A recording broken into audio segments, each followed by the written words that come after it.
लोग का कितना हो गया था 3.4 कंप्लीट हो गया था, है ना। अभी 3.5 चालू करने का है। तो 3.4 में हम लोग ने क्या दिखाया, वैल्यू ऑफ पॉलिनोमियल निकाला दिखा था। मतलब कि अगर कोई भी पॉलिनोमियल है p ऑफ x करके और उसकी वैल्यू कुछ भी है 4x - 5 + 2 5x + 4x square - 5x + 2 ये कोई पॉलिनोमियल है। तो अगर मैं बोलूं कि इस पॉलिनोमियल की वैल्यू निकालो एट x = 2 तो क्या होगा p ऑफ 2 हो जाएगा, ठीक है, क्योंकि हम लोग x = 2 पे उसकी वैल्यू निकाली। तो हो जाएगा 4 × 2 का स्क्वायर - 5 × 2 + 2। अब इसकी वैल्यू जो भी आएगी वो इस पॉलिनोमियल की वैल्यू है एट पर्टिकुलर दिस पॉइंट, है ना, पॉइंट 2 पे। अब ये जो हम लोग ने लास्ट लेक्चर में देखा था, ठीक है, ये वाले जो एक्सरसाइज में हम लोग देखने वाले वो रिमाइंडर थ्योरम, ठीक है। मैं ट्राई करूंगा कि फैक्टर थ्योरम भी इसी वाले लेक्चर में मैं कंप्लीट करता हूं, पर देखते हैं क्या। तो रिमाइंडर थ्योरम क्या है, ठीक है, उसके बारे में थोड़ी बात कर लेते हैं। हम लोग ने डिवीजन ऑफ पॉलिनोमियल देखा था, ठीक है। डिवीजन ऑफ पॉलिनोमियल तीन तरीके से देखा था। सबसे पहला तरीका क्या था, नॉर्मल डिवीजन, ठीक है। नॉर्मल डिवीजन जो अपना होता है ना, नॉर्मल जो अलजेब्रिक डिवीजन भी बोल सकते हो उसको, अलजेब्रिक डिवीजन। दूसरा मेथड जो हम लोग ने पढ़ा था 3.3 में, सिंथेटिक डिवीजन।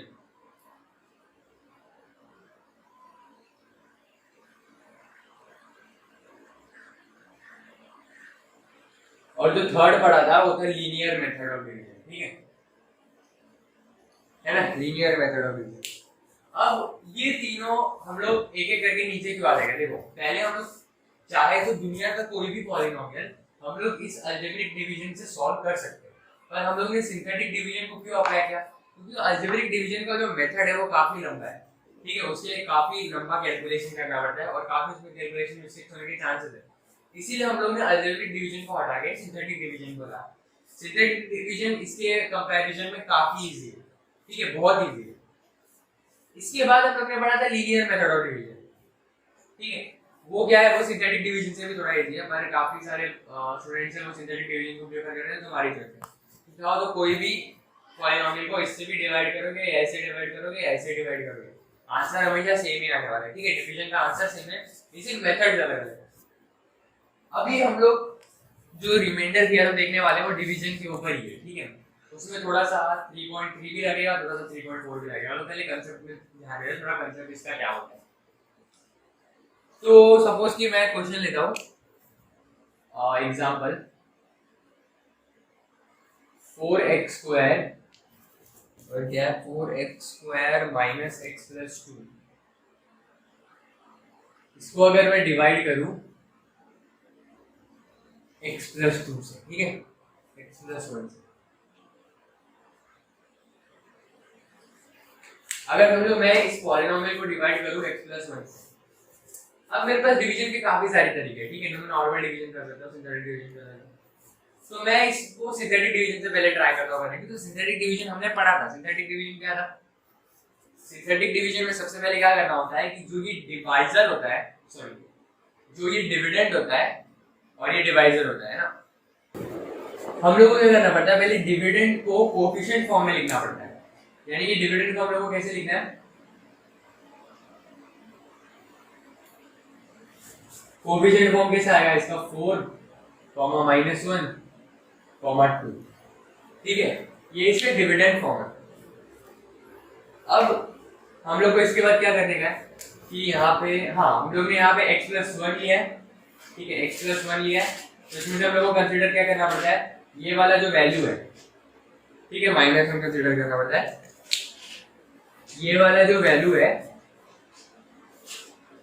इतने से पार्ट को नेगेटिव नंबर लेना पड़ता है, ठीक है। यहाँ पे अगर +1 है तो हम लोग को -1 लेना है, यहाँ पे अगर +2 है तो हम लोग को -2 लेना है, यहाँ पे अगर +10 है तो हम लोग को -10 लेना है। कुछ भी नंबर है उसको ऑपोजिट कर देना है। अगर यहाँ पे -2 है तो अपने को +2 लेना है, ये हम लोग करेंगे, ठीक है। अब देखो, अब इसको सॉल्व करते हैं। तो सबसे पहले क्या करना पड़ता है, दो लाइन बनाना पड़ता है, और यहाँ पे हम लोग ने लिखा -1 और फिर कोएफिशिएंट फॉर्म को एज इट इज यहाँ पे लिख दो, फर्स्ट स्टेप ये हो गया। अब इस 4 को एज इट इज नीचे उतारना होता है। अब ये होगा 4 × 1 हो जाएगा -4। अब -1 + -4, अरे वो क्या करने का कि 4 को ऐसे करके नीचे उतारने का, फिर उस 4 को इस -1 से मल्टीप्लाई करने का और यहाँ पे आएगा -4 और -4 प्लस -1 करना है, तो इसका आंसर आएगा टोटल -5। ठीक है, इन दोनों को करेंगे एडिशन तो -5 आएगा, तो -5 into -1 हो जाएगा 5, माइनस इंटू माइनस प्लस हो जाता है, तो 5 + 2 हो जाएगा 7। अब इसमें हमारा ये जो 7 आता है, ठीक है, इसमें हम लोग के पास ये जो 7 आएगा, ये 7 होता है हमारा रिमाइंडर।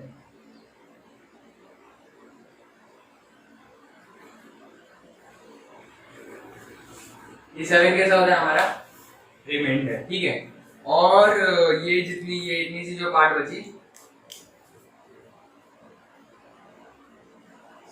इसको बोलते हैं हम लोग क्वोशिएंट।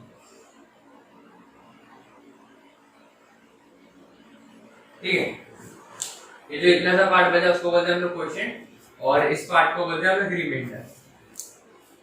तो ये तो हमें पता सिंथेटिक मेथड ऑफ डिवीजन से, यानी कि इन दो पॉलिनोमियल्स को डिवाइड करके हमारे पास रिमाइंडर 7 आने वाला है।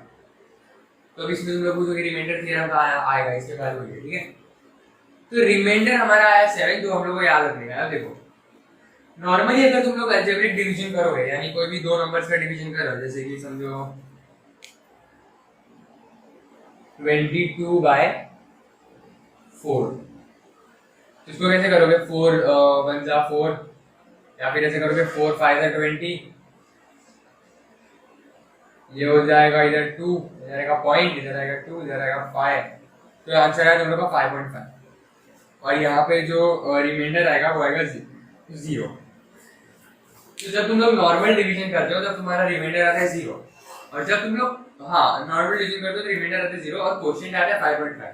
तो इसमें तुम्हारा मेन आंसर होता है 5.5, ये तुम्हारा मेन आंसर है। ठीक है, इसका तुम लोगों को काम करने वाला है। रिमाइंडर में कुछ भी है उसका काम तुम लोगों को नहीं लगने वाला। मोस्टली इधर रिमाइंडर में कुछ ना कुछ आता है, पर अगर रिमाइंडर में मोस्टली रिमाइंडर में 0 आता है, पर अगर रिमाइंडर में 0 ना आए, दूसरा कोई नंबर आए, तो क्या होगा कि वो इरैशनल नंबर होगा। तभी भी तुम लोग को रिमाइंडर से कुछ काम नहीं होता, तुम लोग को क्वोशिएंट से काम होता है। पर जब तुम लोग पॉलिनोमियल से डिवीजन करते हो वहां पे रिमाइंडर का काफी मतलब होता है। ठीक है, वहां से रिमाइंडर काफी तुम लोग को काम आता है। तो हम लोग को मेन क्या है पता है, कि रिमाइंडर हम लोग को फाइंड आउट करना है, हम लोग को क्वोशिएंट से मतलब नहीं है। होता भी है तो ये तो क्वेश्चन को मैं लिख भी सकता हूं, क्वेश्चन को जैसे लिखते हैं 4x - 5। ठीक है, ये तुम्हारा क्वेश्चन हो जाएगा। पर हम लोग को मेन काम आता है रिमाइंडर का, जो रिमाइंडर होता है, और ये जो लास्ट नंबर होता है हमेशा ये रिमाइंडर होता है। तो यार सिर्फ हमें रिमाइंडर चाहिए, उसके लिए हम लोग को इतना बड़ा स्टेप करना पड़ता है, ये काफी महंगा पड़ जाता है। ठीक है, काफी भारी पड़ जाता है।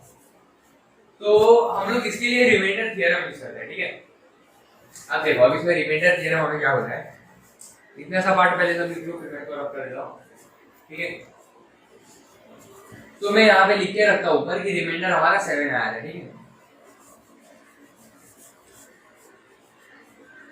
मैं क्या करता हूं, इसको रब करता हूं, और मैं इधर ऊपर लिख के रखता हूं कि इनको डिवीजन करने के बाद जो रिमाइंडर बचता है वो कितना आया था, 7 आया। ठीक है, अब देखो, अब यहां से तुम्हारा मेन रिमाइंडर थ्योरम चालू होता है। ठीक है, तो समझो मैंने क्या किया कि यार मुझे ना सिर्फ रिमाइंडर चाहिए, तो मैं बोला कि यार इतना बड़ा यार कौन लिखने जाए। मैं काम करता हूँ कि मैं बोलूंगा कि मैंने 3.4 एक्सरसाइज पढ़ी है। ठीक है, मैंने उसको स्टडी किया, मैंने उसको प्रैक्टिस किया, तो मुझे पता है कि अगर मुझे पॉलिनोमियल का वैल्यू निकालना है तो मैं वहां पे ये वाला मेथड यूज करता हूँ, p of x वाला। p of x is equals to 4x का स्क्वायर माइनस x प्लस 2। अब मुझे पॉलिनोमियल की जिस भी किसी पर्टिकुलर नंबर पे वैल्यू चाहिए, मैं उसको x की जगह पुट करूंगा, और सब जगह x की जगह पुट करूंगा और मुझे उसकी वैल्यू मिल जाएगी। जैसे 2 के लिए चाहिए तो यहाँ पे 2 पुट करूंगा, 2 पुट करूंगा, 2 पुट करूंगा। पर रिमाइंडर थ्योरम हम लोग को क्या बोलता है कि यार अगर तुम लोग को सिर्फ रिमाइंडर चाहिए ना, किसी भी दो पॉलिनोमियल को डिवाइड करके, अगर तुम्हें सिर्फ रिमाइंडर से मतलब है, तुम्हें सिर्फ रिमाइंडर चाहिए, कोई नहीं चाहिए, तो उसमें तुम क्या करो कि जो तुम्हारा डिवाइजर दिया है, यानी जिससे तुम्हें डिवाइड करना है, उसमें जो कांस्टेंट नंबर है, अगर x + 1 है तो हमें क्या लेना है, -1 लेना है। जैसे कि हम लोग सिंथेटिक डिवीजन में करते थे। क्या बोलता है वो कि अगर तुम्हारा जो डिवाइजर है उसका जो कांस्टेंट नंबर है उसका ऑपोजिट नंबर लो और पर्टिकुलर इसी पॉइंट पे पॉलिनोमियल की वैल्यू निकाल दो। मतलब यहाँ पे हम लोग निकालेंगे p ऑफ -1। p ऑफ -1 कितना है 4 into -1 का स्क्वायर माइनस ऑफ -1 प्लस 2, तो ये आ जाएगा 4 into -1 का स्क्वायर होता है 1, तो ये हो जाएगा 4 into 1 माइनस ऑफ -1 हो जाएगा +1 प्लस 2, तो ये कितना हो जाएगा 4 + 1 + 2, ये जाएगा 4 + 1 5 और 6 7। अब ध्यान से देखो, जब हमने सिंथेटिक डिवीजन किया तभी भी हमारा जो रिमाइंडर आया था वो 7 था। याद है अभी थोड़ी देर पहले हमने सिंथेटिक डिवीजन किया तो रिमाइंडर कितना है 7। उसी दो पॉलिनोमियल के लिए जब मैंने डिवाइजर के कांस्टेंट नंबर के ऑपोजिट नंबर का मैंने पॉलिनोमियल का वैल्यू निकाला, उस नंबर को लेके मैंने पॉलिनोमियल का वैल्यू निकाला, तभी भी मेरे पास 7 ही आया।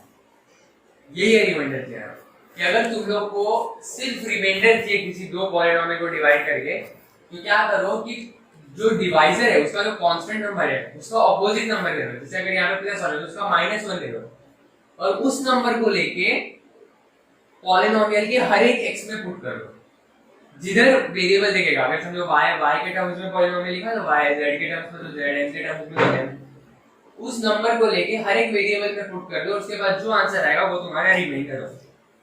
ये क्या है, उसको क्या बोलते हैं,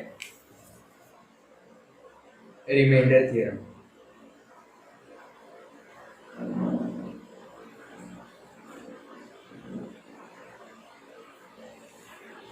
ठीक है, इसको बोलते हैं रिमाइंडर थ्योरम।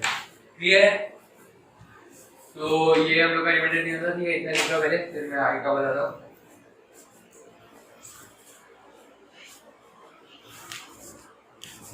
क्लियर है? चलो इसको रख करो। ठीक है, हाँ, तो हम लोग का रिमाइंडर थ्योरम क्या बोलता है, तो मैं तुम लोग को अभी एक स्टेटमेंट लिखवाने वाला हूँ, पर उसे याद करना जरूरी नहीं है। ठीक है, रिमाइंडर थ्योरम को मेन समझना जरूरी था, जो तुम लोगों ने समझ लिया है। अब मैं जो स्टेटमेंट लिखा है तुम लोगों ने टेक्स्ट बुक में लिया है, इसे याद करना जरूरी नहीं है। रिमाइंडर थ्योरम बोलता है कि इफ अ पॉलिनोमियल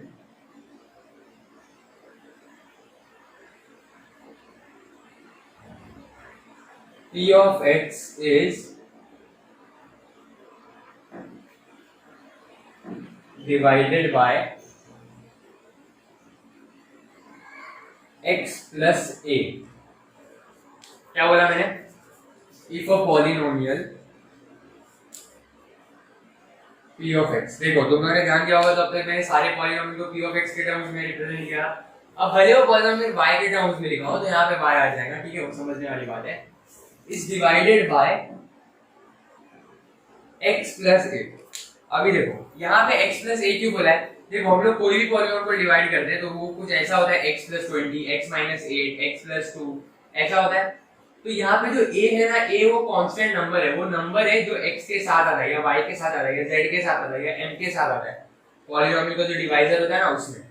तो हम लोग बोल रहे हैं कि अगर पॉलिनोमियल p of x को हम लोग डिवाइड करें x plus a से, तब जो हमारा रिमाइंडर आएगा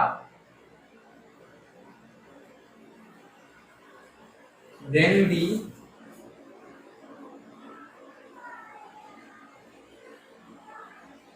remainder is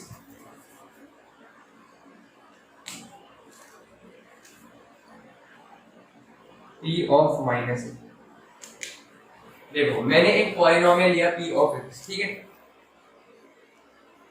अभी पॉलिनोमियल कुछ भी होने दो, 5x स्क्वायर माइनस 4, समझे, पॉलिनोमियल कुछ भी हो सकता है, वो कुछ भी हो सकता है।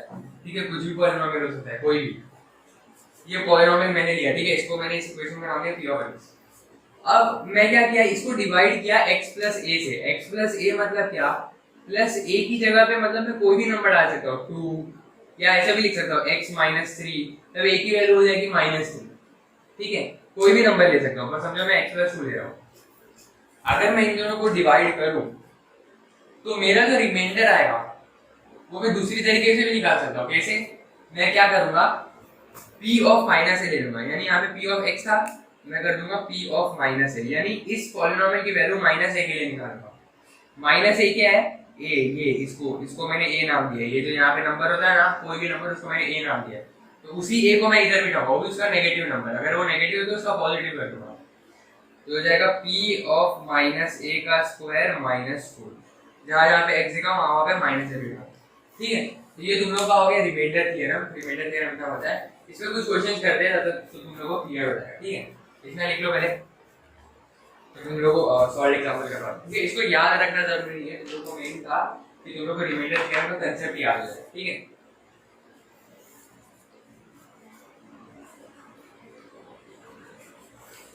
ठीक, तो अब हम लोग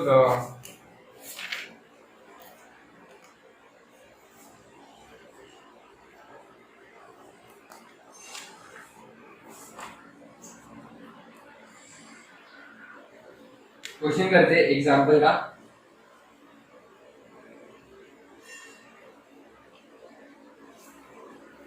divide x to the power 4 minus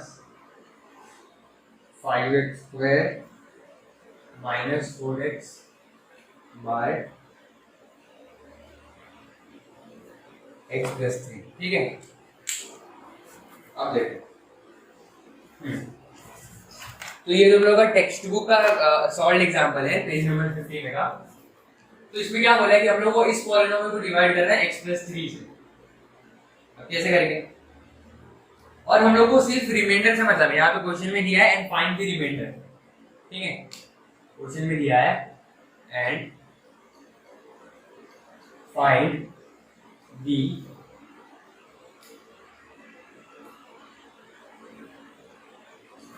and find the remainder, ठीक है। मतलब क्या कि हम लोग को इन दोनों को डिवाइड करना है, सिर्फ रिमाइंडर निकालना है। तो ये टेक्स्ट बुक का पेज नंबर है 50, सॉल्व एग्जांपल।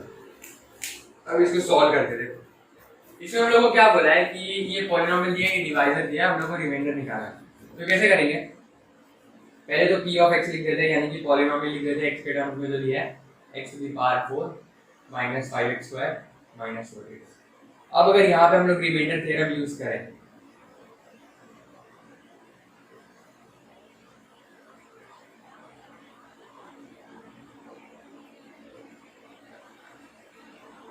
अब अगर यहाँ पे हम लोग रिमाइंडर थ्योरम यूज करें तो ये हो जाएगा p ऑफ माइनस 3। देखो मैंने तुम लोगों को बोला था कि जो डिवाइजर होता है उसका जो कांस्टेंट नंबर है उसका ऑपोजिट नंबर लेना है। तो कांस्टेंट नंबर है +3, इसका ऑपोजिट नंबर होगा -3, वो -3 को मैंने लिया और यहाँ पे पुट कर दिया, ठीक है। x की जगह पे बिठा दो बस उसको, तो ये हो जाएगा -3 की पावर 4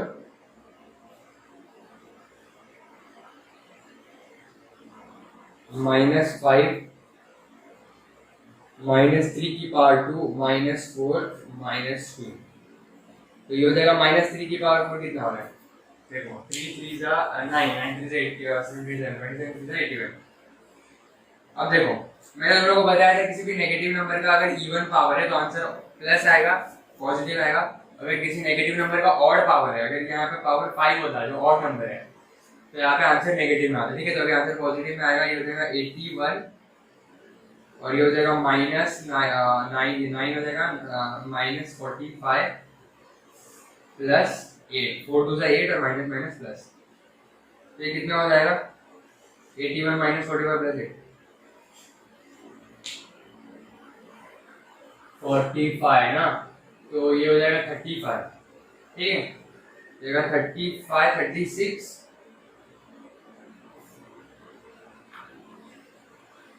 हाँ 36 प्लस 8 कितना हो जाएगा 42, ठीक है। आंसर आएगा तुम लोग का 42। p ऑफ -3 कितना आया 42, यानी कि तुम्हारा यही क्या है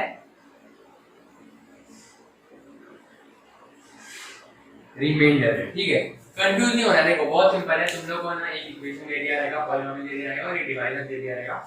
इसमें ये जो कांस्टेंट नंबर है ना यही सब खेल डिसाइड करेगा। ये जो कांस्टेंट नंबर अगर माइनस में दिया है तो हम लोग को प्लस वाला कंसीडर करना है, अगर कांस्टेंट नंबर प्लस में दिया है तो माइनस वाला कंसीडर करना है। उसको उठा के पॉलिनोमियल के हर एक एक्स में पुट कर दो, हर एक एक्स में बिठा दिया तो मेरे को p ऑफ -3 मिलेगा 42 और यही हमारा रिमाइंडर है, ठीक है। हां तो सॉरी मैंने कोई गलत किया है, इसका टोटल आंसर आएगा 48।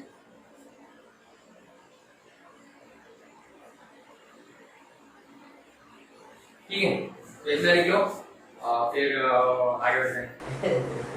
ठीक है, तो अभी देखो हम लोग का रिमाइंडर थ्योरम कंप्लीट हो गया था। अब आते हैं फैक्टर्स थ्योरम में। ठीक है, क्या पढ़ेंगे?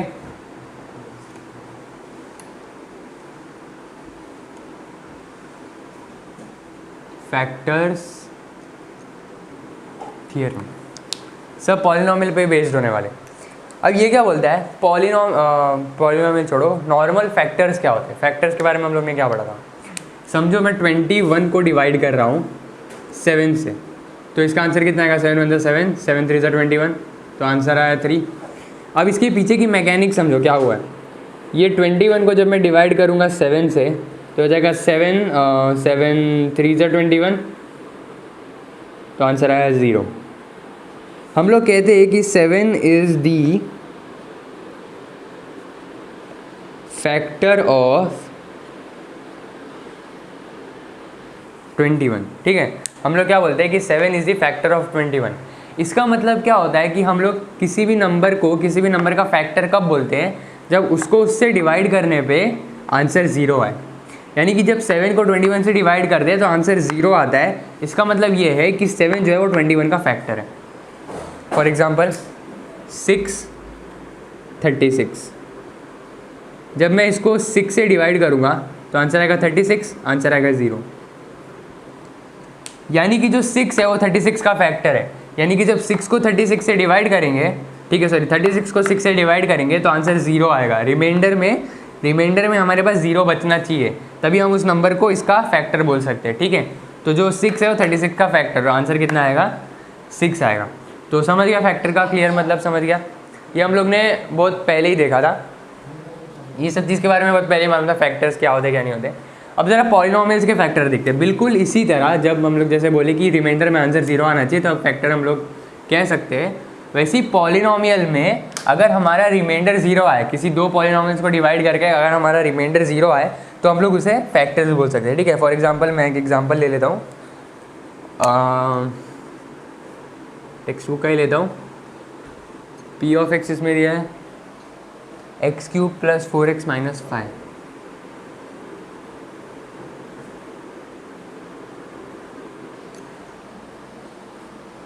इसको डिवाइड किया है हम लोग ने x + 1 से। हमें चेक क्या करना है? Check whether x + 1 is factor of p of x और नॉट। p ऑफ x मतलब क्या है? इसको p ऑफ x बोलते हैं। ठीक है, ये वाला जो टर्म है इस पूरे टर्म को p ऑफ x बोलते हैं और ये हमारा डिवाइज़र है। तो हम लोग को क्या चेक करना है कि ये जो डिवाइज़र है, यानी इसको हम लोग इसको डिवाइड करें ना इससे, जैसे 21 को डिवाइड करते हैं 7 से, तो 7 डिवाइज़र होता है, 21 डिविडेंड होता है। तो ये जो x है, ये जो x + 1 है, इस x + 1 को जब हम लोग इससे डिवाइड करेंगे तो अगर रिमाइंडर में आंसर 0 आएगा तो x + 1 इसका फैक्टर है। अगर रिमाइंडर में 0 आंसर नहीं आएगा तो x + 1 इसका फैक्टर नहीं है। ठीक है, तो यही हम लोग को चेक करने का है। और इसमें ये बोला कि check whether the x + 1 is factor of p of x और नॉट। यानी कि ये जो x + 1 है ये x³ + 4x - 5 का फैक्टर है कि नहीं, ये हम लोग को चेक करना है। तो बढ़ते हैं, इसमें क्या लिखा है? ठीक है, तो हम लोग कैसे चेक करेंगे कि इसका रिमाइंडर क्या होगा? हम लोग रिमाइंडर थ्योरम यहाँ पे लगा सकते हैं।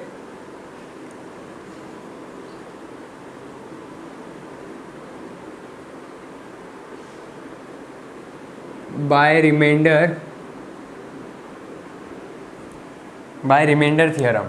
ठीक है, हम लोग रिमाइंडर थ्योरम इसमें लगा सकते हैं क्या कि x + 1 को इससे डिवाइड करें। हम लोग रिमाइंडर थ्योरम अभी पढ़े कि जो रिमाइंडर थ्योरम में क्या करना पड़ता है, यहाँ जितने भी x दिख रहे हैं वहाँ पे +1 का ऑपोजिट नंबर -1 यहाँ पे पुट कर दो।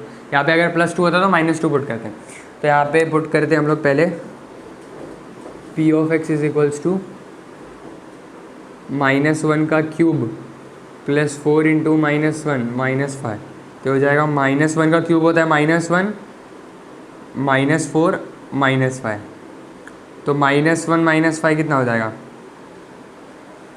एक सेकेंड, -1 का क्यूब हो जाएगा ये सॉरी गलती की हम लोग ने, यहाँ पे हम लोग को +1 लेना पड़ेगा, यहाँ पे हम लोग को -1 लेना पड़ेगा, ठीक है। देखो कोई कंसेप्ट में गलत नहीं हुआ है, यहाँ पे हम लोग को सिर्फ -1 लेने का है।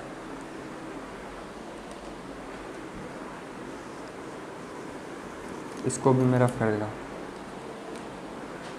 ठीक है। तो गलती हो गई। तो देखो अभी क्वेश्चन क्या है, ये क्वेश्चन है हमारा और हमें इसको इससे डिवाइड करना है। Check whether x-1 is the factor of p of x और नॉट, ठीक है। हम लोग को ये चेक करना है कि ये जो है ये इसका फैक्टर है कि नहीं। अब ये इसका फैक्टर कब बनेगा, जब इन दोनों को डिवाइड करके रिमाइंडर में आंसर 0 आना चाहिए।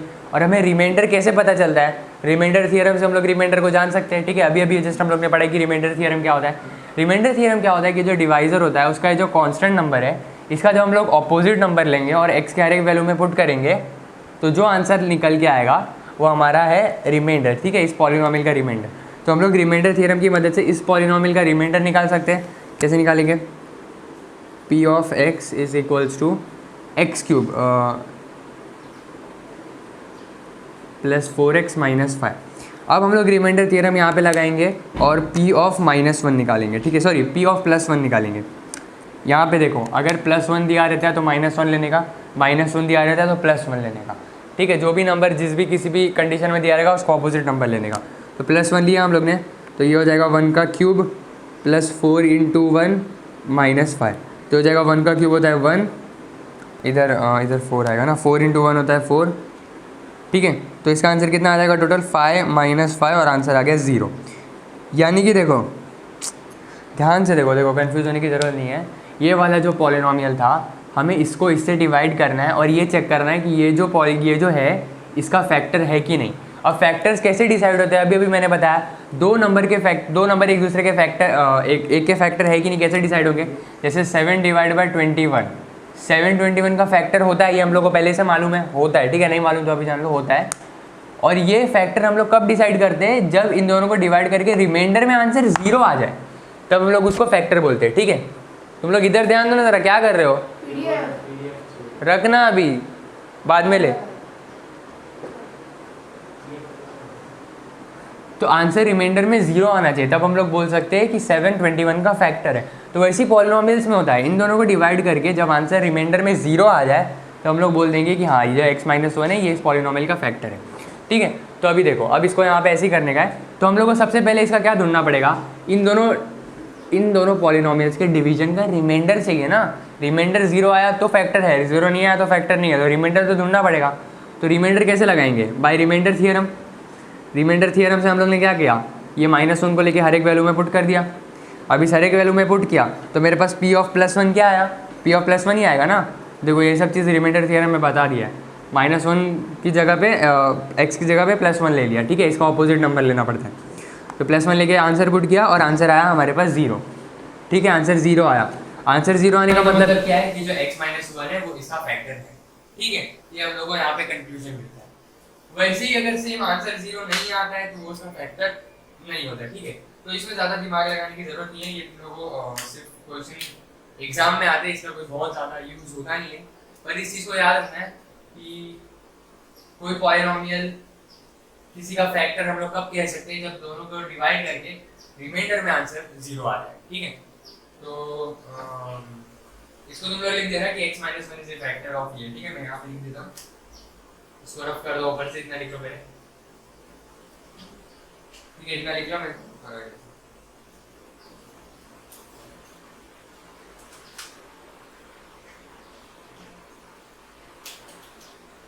therefore x-1 is the factor of x³ plus 4x minus 1, ठीक है। तो जो x-1 है ये इसका फैक्टर है, क्लियर है ना। तो लेक्चर, ठीक है। अब यहाँ पे हम लोग का ये बेसिक तो मैंने बताया इस एक्सरसाइज में, इस एक्सरसाइज का। अब मैं एक्सरसाइज के क्वेश्चन सॉल्व नहीं करने वाला हूँ क्योंकि वो काफी लंबे जोड़े, तुम लोग एक बार खुद से ट्राई कर सकते हो। उसमें कुछ भी ऐसा नहीं है जो तुम लोग को ये देखने के बाद ना आए, ठीक है। ये देखने के बाद तुम लोग उसमें सब कुछ सॉल्व कर सकते हो।